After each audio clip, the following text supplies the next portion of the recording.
Hello, hello. If you are live here with me, please say hello. I'm just waiting for my internet to catch up with what I think is live. Let's see. Looks like the internet is catching up. As always, my internet is a little bit slow. I live at the end of the road, and therefore my connection is a little bit unreliable sometimes. So if you are watching this, or if you are just joining me, or if you're watching the replay, please let me know in the comments how the sound is, how the quality is, and if I'm cutting out at all.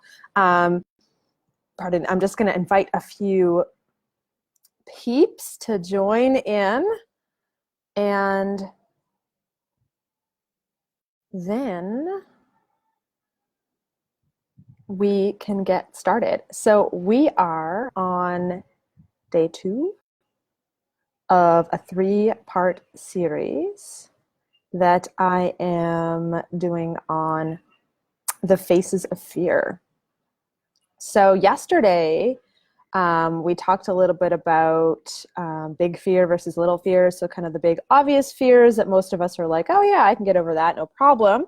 But that's actually not what holds us back and keeps us stuck and blocked and kind of pushing through that threshold. So what I wanted to talk about today is a little bit more about what those little fears look like.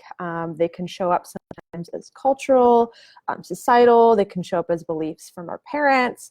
The other thing yesterday that I invited you to do is to do a little exercise. So if you did the exercise and you're joining me today, or if you did the exercise and you want to share, please share if you feel comfortable. No pressure if you don't feel comfortable, but even if you have some insights, you don't have to share what came up for you necessarily, but even if you can just let me know how that was for you, whether it was impactful, whether nothing really happened, and as that exercise kind of unfolds, let me know, please share, because guaranteed you are not the only one that experienced whatever it is you experienced. So I'm going to talk a little bit about that theme today, as well as share with you a personal story from my own healing journey. So now that I'm done inviting people and I think my internet is more or less stable, I will, oh, and I noticed I'm still wearing my glasses on my head, so let's take those off. Who am I? Oh, I'm over here. I'm Jen Plotnikoff, and I work with healing fear. And I work with healing fear in multiple levels so we can really live in our best health, in our best lives, courageously, in a place of self-love and self-confidence. I really see a better world for us globally. And I want to be a part of helping you get to the place where you are living that experience and not just hoping and dreaming about that experience. So that's what I'm about. My page is Moved From Within. And actually what I'm going to do here is, if you did miss yesterday's video, it's in Moved From Within. The event is called The Faces of Fear, and I'm posting the videos there. They'll be available for probably several weeks. Eventually I will repackage them and kind of put them into little programs and different teachings that I do. So this information is free. Please share it. If you know someone who you think will benefit or needs to hear it, please share the love. So I'm just going to get right into it. Today I wanted to talk a little bit about what these little undercurrents look like, and what we talked a little bit about yesterday, how there's kind of this interesting gap between the actions that we want to take in our lives and feeling kind of blocked to taking them, or having patterns where kind of over and over and over again we experience the same pattern happening over and over and over again, and we're kind of sick and tired. We know there's another way, but we're not totally clear to the steps, and we're probably aware that there's some underlying stuff going on that's related to the blockages. But part of the problem is, how do we get from point A to point B? Like, what are the steps, right? It's kind of like when you're standing at the base of the mountain, you see the peak and you're like, I know I can get there 100%. I see it. I can almost see the view from where I am. Like, I can imagine it, but I don't know the first thing about climbing a mountain, and I'm a little bit uncertain of how to get there. And then we start to, on top of it, pile upon these underlying fears that we have of like, oh, maybe I'm not prepared enough, or maybe I'm not cut out for this, or maybe I'm, not strong enough, or maybe I need to prepare more. So these types of things, these are the little fears. These are examples of the little fear coming out and convincing us that it's not possible to climb the mountain. Mountains they're just not meant to be climbed. So for those of you who follow me probably know that's bullshit. Just saying. Roommate here who's going to join me and listen to this lovely little message. I know, actually, I went down to siesta. Would you be able to do that in your... 1 second. I'm live right now. Sorry? I'm live right now. Yeah. Would you be able to do it in your room? I'm going to be about 20 minutes. Okay. Yeah. Okay. Hello, I am back. Okay. Sorry for the interruption, folks. Hola, Carlos. So today I wanted to share with you guys a little story about how our underlying fears show up and how they actually show up in a subconscious way. And one of the ways that we can actually, one of the example that I'm going to show you is actually, like, a lot of us think that we need to really dive deep into, thanks for the love, we need to dive deep into these like subconscious beliefs and all these different pre-programs. And I want to talk a little bit about how it's important to shed light on those things. But there is a tendency, especially in the healing world, that we focus so much. Oh, desde Ensenada. Oh, qué bueno. Hola, desde Punta Tamita. So I wanted to kind of shed a little bit of light on kind of a bit of a misnomer. A lot of people feel like they have to dig down, right down into all of their shit and take it all apart and really look at it and really get in there to really do real healing work. And what I wanted to tell you today is it's important. We need to shed light on these different underlying aspects. However, what happens is we get this tendency to want to overanalyze this stuff. And what happens is we actually overanalyze is actually another block that we actually prevent ourselves to getting to fear. So one of actually overanalyze is kind of like a little fear. It is like a little fear, because what happens is we get to this threshold place that I talked to yesterday. And what happens is all of these subconscious things that are underlying kind of prevent us from going through. But there's other ways, like we don't always have to totally analyze and figure out the past to actually move into the future. And so the example that I wanted to share was when we talk about healing fear on a subconscious level, there are different ways to go at it. And the first is to bring the subconscious to the conscious. And normally what we're thinking is conscious as in intellect, right? So what I wanted to share with you today is an example of how sometimes we can actually heal through the subconscious through other aspects and ways of looking at things. So I'm going to share with you a little story. So some of you may or may not know that I struggled with chronic pain. And on my journey through the self-healing process, I, of course, did a lot of learning as well as practices. And some of the practices that I teach now come actually directly from a combination of different experiences and practices, things that I actually experimented on myself, and so that I know actually are incredibly effective methodologies to help us very quickly get past some of this stuff and actually integrate it. It's kind of like a way to better digest your food, because sometimes, for example, if we have poor health, we think, oh, we just need to eat healthier foods, right? So we eat all this food, but if we're not absorbing the vitamins, if our body's rejecting it, it doesn't matter if you're eating the kale smoothie, it's just going to go right through you. And so this is often what happens with, different ways of unpacking our fears and different ways of looking at things, is we are eating the healthy food, we're doing the healthy things, but we keep on butting up against the same problems. And then we're like, why is this not working? And we start to blame ourselves, like there's something wrong with us. So in my work, what I do is help you digest that stuff. And it doesn't have to be in a way that's mucky and painful.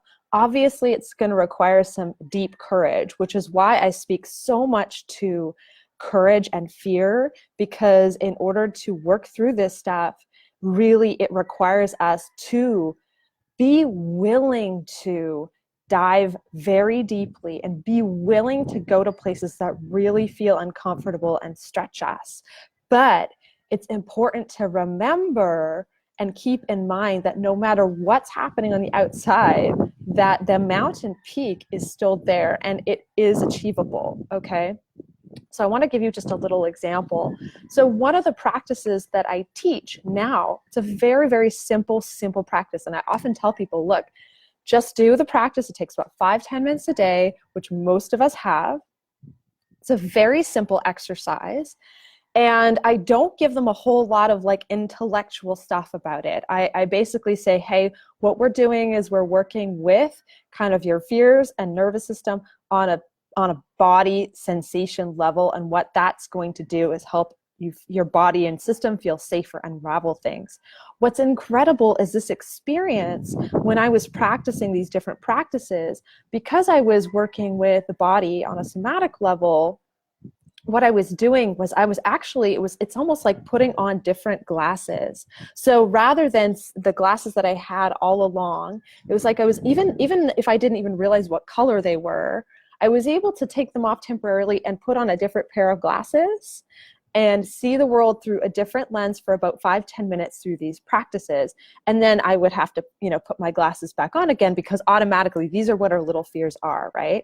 So what I'm saying actually is that we can actually shed the light on these different layers and aspects of our being without having to re-traumatize, uncover all this stuff, really, overanalyze all this kind of stuff. We don't necessarily have to go through all of that to get there.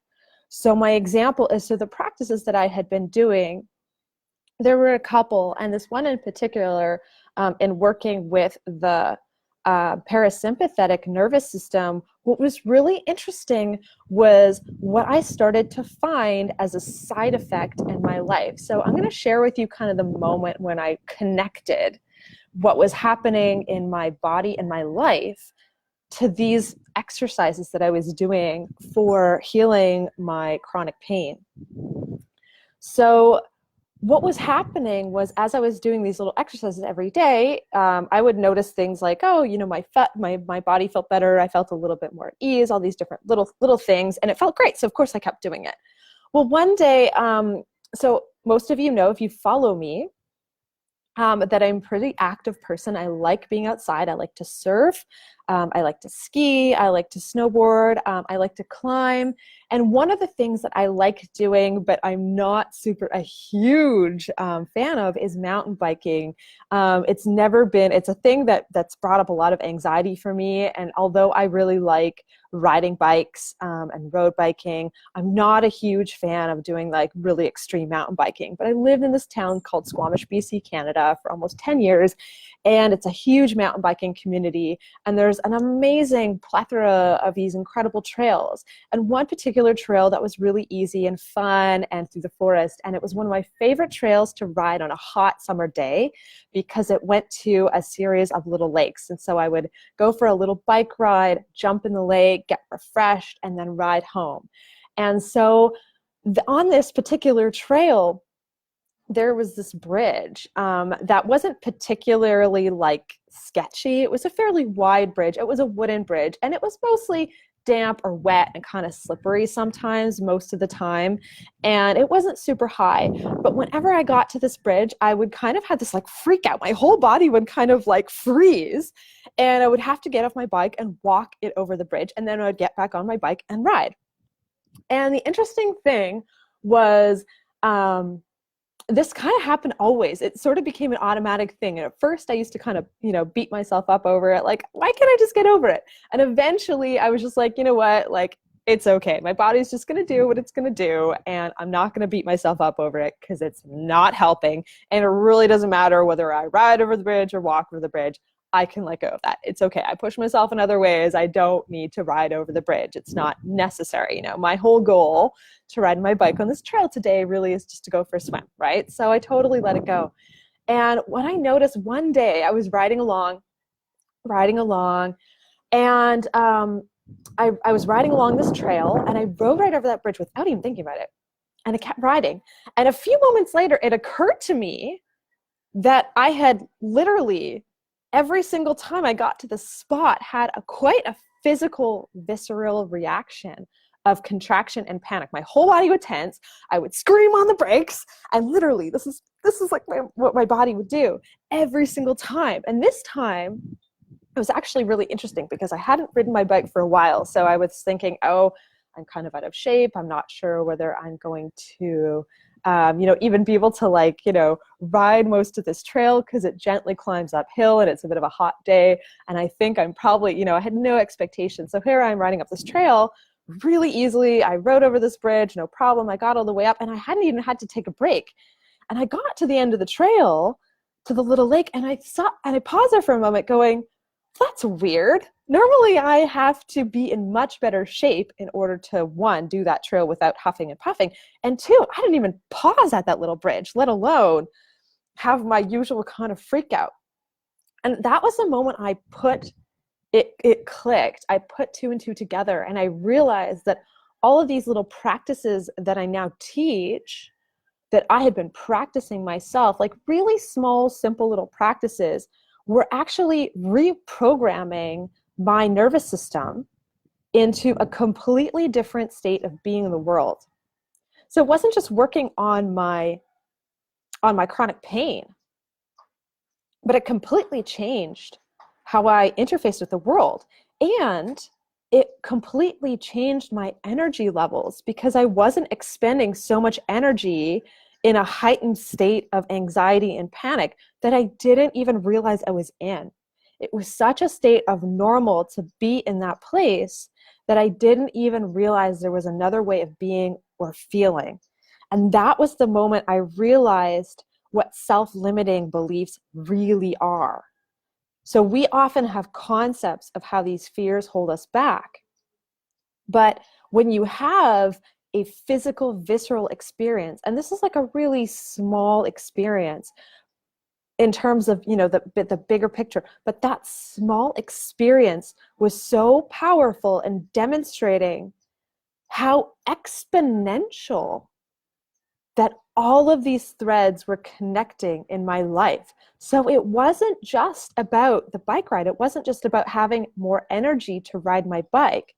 It was like I realized in that moment that I freed all of this energy and tension that was consuming me, and I didn't even realize it. And so it wasn't even about getting a better sleep or getting more sleep or all these different things. I realized that there was these undercurrents of little fears that were running, like little programs that I didn't even realize were there. And they were actually responsible for my fear of the bridge. And they were also responsible for my body's reactions and body's way of being. So I started to notice that I felt more sure in my body. I felt that I had better balance. I had quicker reflexes and reactions. And the other really important component that really shifted for me was, I felt better and more capable and stronger in my body in my 30s than I did in my 20s. So we have I'm just going to talk about one really major cultural belief that we have, and that is an aging belief. So we have this belief that Our body is just going to fall apart as we grow older and older and older. And guaranteed, our body is definitely going to go through changes as we live on this planet, are exposed to gravity in our environment for a longer term. This is natural. Because the thing is that if you look at the evolution of our body and our cells, we're constantly regenerating on a constant basis. So if we didn't change from minute to day over time, we wouldn't be alive, right? Like we would be completely not alive. We're a biological system, right? So we wouldn't be a biological system. Of course, we're going to change and evolve. But what I realized in that moment is the stories around how we change and how we experience that change is completely a belief system. It's completely irrelevant to reality. Because I realized in that moment too, it wasn't so much about doing these things that were good for me. It was in changing my approach and looking at these things. I didn't have to uncover, these traumas and blah, blah, blah, blah, blah, and all this stuff. I didn't even have to go to the places that, maybe caused and wired my system to begin with. But what I was doing was offering my system a different way of being. And eventually that became the norm. And I didn't need the other system that was consuming a whole lot more energy. And the default then became the newer, more relaxed, more free energy system. And my whole life changed from that moment on, I can tell you. And so even though these were things that I understood on an intellectual level, to start to understand these concepts on a visceral level and then to see these things actually start to change in your life is amazing. So before, I'm going to share with you guys a little exercise for today's work. But what I wanted to leave you with, the whole point about unpacking all these fears is that I don't want to go in a place where we're totally overanalyzing. So yesterday, the practice was kind of just shedding some light on some basic personality, ego, belief systems that we have, and just looking at them. And one of the things that I said was be neutral. Don't judge this stuff, okay? This is your protection mechanism. This is stuff that worked for you for a really long time to keep you alive. This is important, right? The function of these systems and these habits, culturally, familially, maybe even soul path systems, serve a purpose. There's nothing wrong with them. They're not bad. Okay, there's a tendency that we have to really judge this stuff. And so I really want to invite you to let go of the need and want to judge this stuff, because that stuff is not necessary. The judgment piece is not necessarily. We've got enough to deal with on our plate that the last thing we need to do is put stuff on top of that. So when you start to look at some of the stuff and when stuff starts to come up, really remember to come from a place of caring and compassion towards yourself and some neutrality there. If this is something that you struggle with, this is something that I work with on a very deep level. So I am going to share with you a little exercise, which is your homework for today. And I'm just going to have a quick look. Again, if I look down or to the side, I'm just looking at my notes to make sure I am getting everything. Yeah, so really the theme today was I really wanted to talk about, we don't know what we don't know, right? So again, when we're looking at the top of the mountain and we're standing at the bottom, we know we can get there. And what I'm inviting you to think about as a shift is realize that even if you don't know the steps to get there, that it's important to realize it's possible. And it's important to keep open that you don't know necessarily exactly how it's going to feel like at the top. Like it might actually be even better than you expected. It might not look a certain way. So remember, from the bottom, you're imagining this incredible view. But I can promise you the view is actually even more exponentially incredible than you realize, because you don't know what you don't know. From where we are at the bottom, we can only imagine that place, that view. But when we're standing on the top, looking back down, we can not only see how far we've come from, but then we get that perspective of reflecting back. And it's not that important of what happened before. What's important is that we take one step in front of the other to slowly arrive, and to have the faith that we will arrive. So again, like in my example of my story, I didn't realize all of the different layers that would unfold. I didn't even realize the amount of tension I carried in my system. I mean, I intellectually knew that I had some like anxiety stuff, but I had no idea how it would feel to be in that body and be in that life until I actually got to that place. And I realized in that moment that it was way more rich than I thought it would be, that I imagined it to be.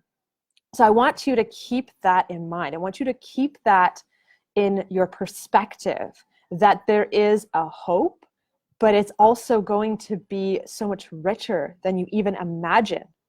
And it touches all the aspects of our lives, which is why this work is so incredibly important. The little simple exercise that I'm going to give to you, so I'm going to give that to you in a moment, but I also wanted to share that if this is something that is very, that's hitting home for you, I wanted to share the how piece. So I talk about getting from point A to point B, and often what happens in our own self-healing process, and this is what I teach is a lot of self-healing work, is we get to the threshold, but really it's important to have support to walk through and step through. So from my perspective, I have a lot of experience with guiding myself through many of my own thresholds and also guiding my own clients through their thresholds. It's easier a lot of the time for me to understand where you're going and what wall you're going to hit before you even get there, because I've already been there. And so I know how to do it in a way that's much more efficient, that's much easier, that's much gentler, that doesn't have to involve the suffering that we go through when we learn these things kind of through trial and error. And so a couple things was, I wanted to share with you some of the ways that you can work with me, and two, and how to kind of go about the next steps with that. But two, I also wanted to share with you that even with these videos, these are important exercises.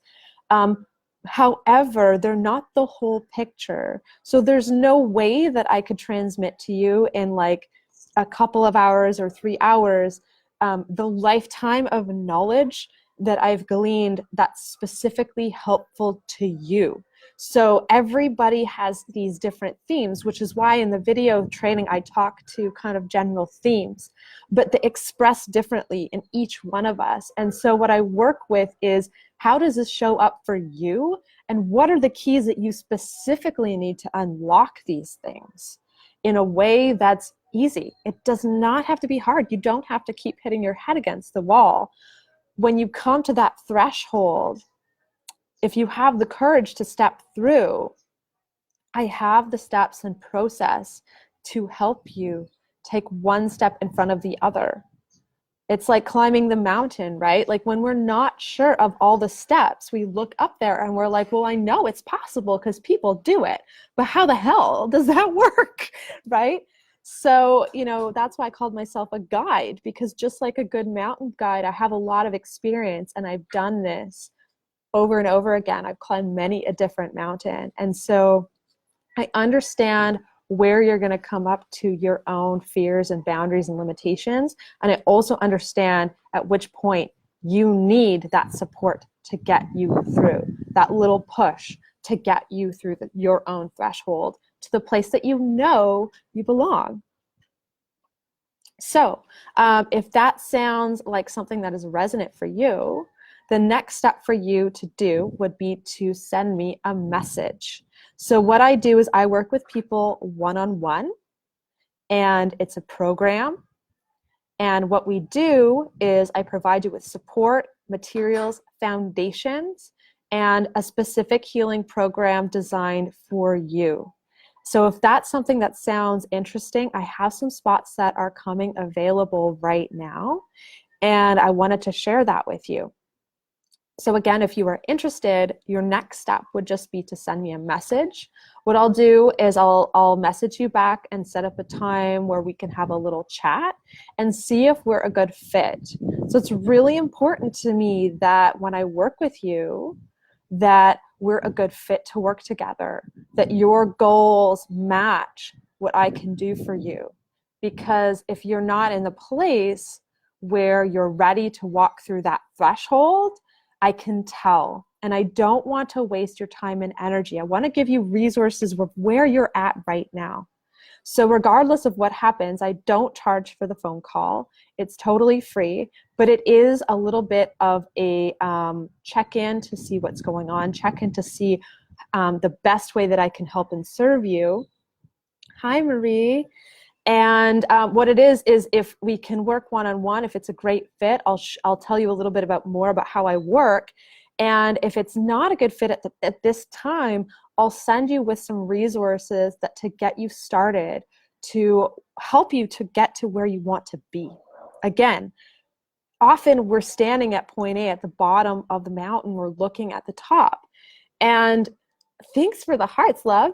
And we're looking up there and we know it's possible. So, hi, if you are one of those people that know it's possible to get up there, but you're looking for some guidance of which are the next steps to take, or you're stuck, you're somewhere halfway up the mountain and you've kind of lost sight a little bit, you know it's up there somewhere, but you want some help with getting through those places, because we do.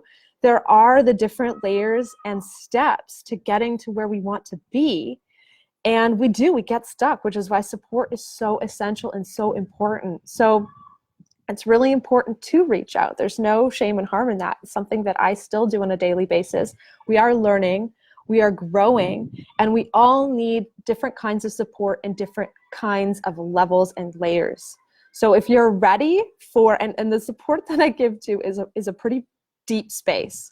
So if that's the kind of space you're looking for, if you're looking for the filling in of the gap, the integration, the digestion of possibly all of the healing work that you've done up until now, send me a message and I will get back to you. Actually, what I'm going to do too is after I finish this video, I will post a link to, if you want to get on my calendar directly for a phone call, I'll post the link for that after I finish the video. So anyway, what I was telling you about before was I have an exercise for you today. So this is your homework. And again, I want you to note a little bit. So yesterday's homework was a little bit more of a journal exercise. It was a little bit more of self-reflection. And one of the challenges around that was to peel back the judgment piece around what you come up with, what you write. So this is a really simple exercise. And again, the idea here is not to overthink it and not to over and intellectualize it. It's very simple. Don't complicate it. So one of the reasons why I shared the story that I shared earlier about my experience with doing this very simple 5 to 10 minute exercise, and it wasn't this specific exercise, but it was a similar exercise. So the exercise that I was practicing that I teach is part of a different aspect and where I teach it. So anyway, it's not that one that I was doing in the story, but it's a similar one, and it has a very similar theme in that it's not about overthinking it. So don't overcomplicate it and don't overthink it. Just do it. And you might want to do it a couple of times. That's okay. It's really, really simple. I'll also write it down in the comments when I finish the video. So very simply, what you're going to do, give yourself a timer, maybe like a nice like meditation gong happy timer that's like chimes or something that's like gentle, and put your timer on for 5 minutes. What you're going to do, find a comfortable, safe, and quiet space for the next 5 minutes where you can lay down on the floor, preferably on the floor. So try not to lay down on the bed or the couch. Lay on the floor, put some blankets, down a yoga mat or two, get comfy on the floor. Like make sure that it's not a hard surface. Don't lay down on tile, please, or hardwood. You want something friendly for your body. So put down a yoga mat, put down a carpet or a rug or something, maybe a blanket or two. Lay down on the floor on your back.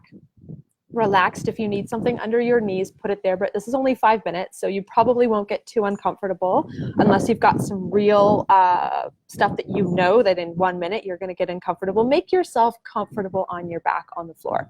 So set your timer for 5 minutes. What you're going to do is close your eyes, and really simply you're going to take stock of what your body feels like on the floor. So really simply, maybe starting at the head, just notice the weight of your body. Notice the places of your body that are touching the floor. So back at the head, upper back, shoulders. Notice the arms, just the skin of your arms and how they make contact with the floor. Noticing your sacrum. Noticing your legs and your feet, your calves, right? So noticing all of your whole body that's touching the floor. Notice the quality and sensation of touching the floor. So maybe your hands touch the floor, your back, your hands, or your palms. Notice what it feels like. Notice the pressure. Notice if one side has more pressure than the other side. And again, this is not an analysis of your body. This is just noticing, using your sensory experience. Okay, so one of the ways that we get out of our head is using our sensory system. So that's what we're going to do here. So take 5 minutes, come into a neutral space, notice the weight of your body on the floor, notice where it's heavy, notice where it's light, notice where it feels like it melts into the floor. So notice where it's relaxing, and notice where it's like held up a little bit too. Again, you're just noticing. This isn't analysis. This is just kind of a snapshot of what your body's experiencing in this 5-minute snapshot. So take that 5 minutes and really kind of come into that space.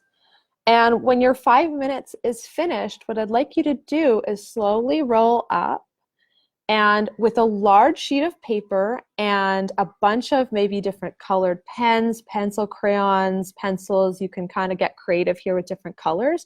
I want you to draw out what your body felt like on the floor. So you don't have to be, if you're like, I'm not artistic, this is not about, you don't get points for art here. This is about not how your body looks like, but what it felt like on the floor. So what did it feel like? So you can use different colors, use different shapes. It could be the shape of your body. It could be something a little bit more abstract. That's totally up to you. You're just going to go with, again, don't overthink it. Just do it and see what happens. And so the third piece to this is when you're finished your drawing. And so you don't have to don't spend a week drawing this. Don't spend hours and hours and hours perfecting. Just get a basic sketch. So, it might take you 10, 15, 20 minutes. It might take you an hour to kind of spend some time. It might take you half a day or an afternoon.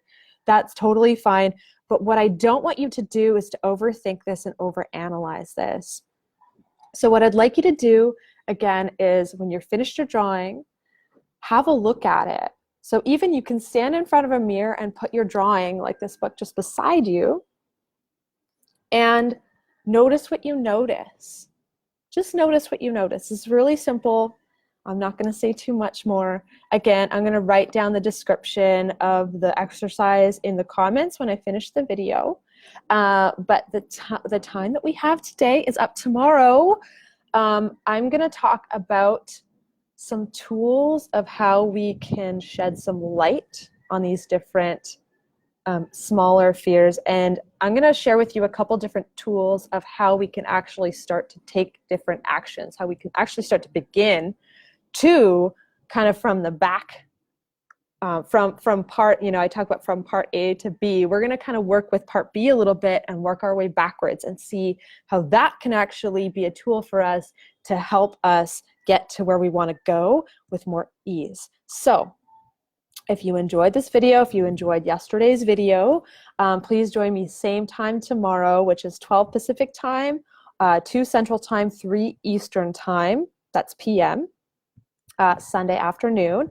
And again, the replay will be posted in the Move From Within event, the Faces of Fear, and I will put a link to that.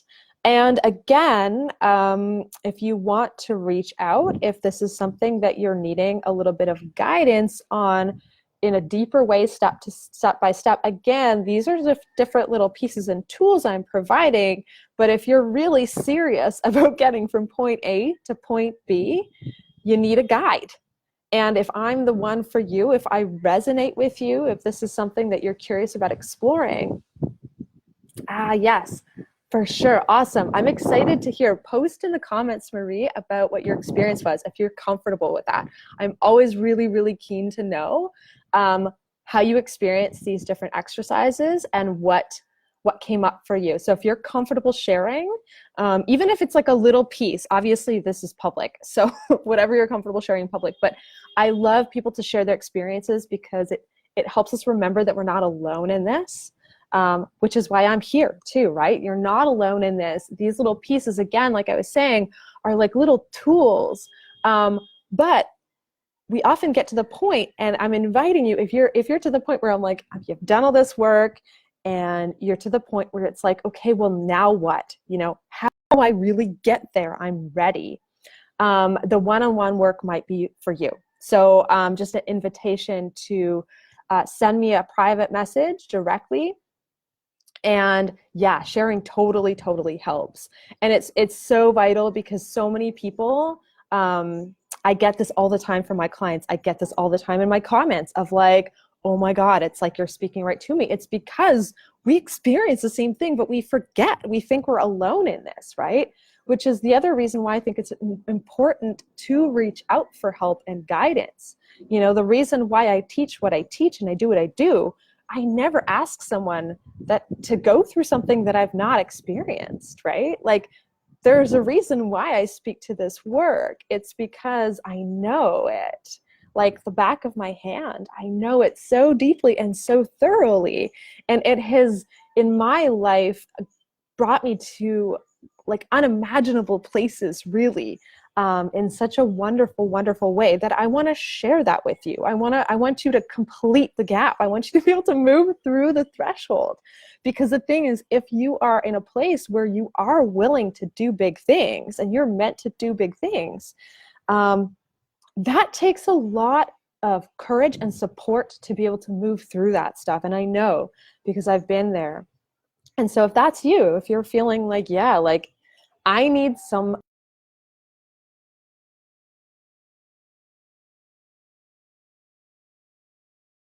these pieces are that I share aren't necessarily band-aid solutions, but they're a really tiny piece of a puzzle that, it's kind of like in my analogy of climbing the mountain. It's like you might have a piece of equipment that I'm giving you, right? But sometimes, I can't always give you the complete context. So if you are not already used to using that piece of equipment or you don't really know where it goes, then it's important for you to reach out because I can help you bridge the gaps. I can help you use that piece of equipment in a way that works for you, in a way that's sustainable, in a way that actually anchors into where you need to be and where you need to go, and show you how it can work actually even better for you in this way, right? Because we have these different tools, but again, we experience the same things in different ways because we've had different experiences through life. There's the individuality, and it's really important to honor that. That's part of why I work in the way I do with one-on-one, because there are some foundational aspects that we share, but there's also on top of that our individual face-to-face challenges that we need some support and some understanding to be able to really push through that to the other side. And then when we do that once or twice or three times, not only do we get the gratification that it's possible, but we get the reward of being on the other side. We get the reward of being on top of the mountain. And we realize there's another mountain, there's another mountain, there's all these other incredible mountains. We get to experience all these incredible views. And they're way beyond what we could possibly have even imagined it would look like for ourselves. So I want that for you. And if that's something you want for yourself, then let's talk. Again, I welcome your comments. I welcome your questions. If you have any other questions about this stuff, post it in here. I am talking to you. Hello, Marie. Yeah, I get that a lot. Awesome. Anyway, I'm going to leave you guys. I'm going to go off to my day. I hope to see you guys tomorrow. Again, we're going to be diving into some juicy stuff. So I hope you join me. And if you don't have the time tomorrow, if the timing doesn't work for you, there is the replay. So definitely check out the replay. And if you haven't checked out the replay for yesterday, I'm going to post in the comments where you can find that. And I'll post it in the video as well when I finish this. So anyway, have a beautiful day, everybody. Sending you so much love. Ciao for now, and we'll see you tomorrow, same time. Lots of love.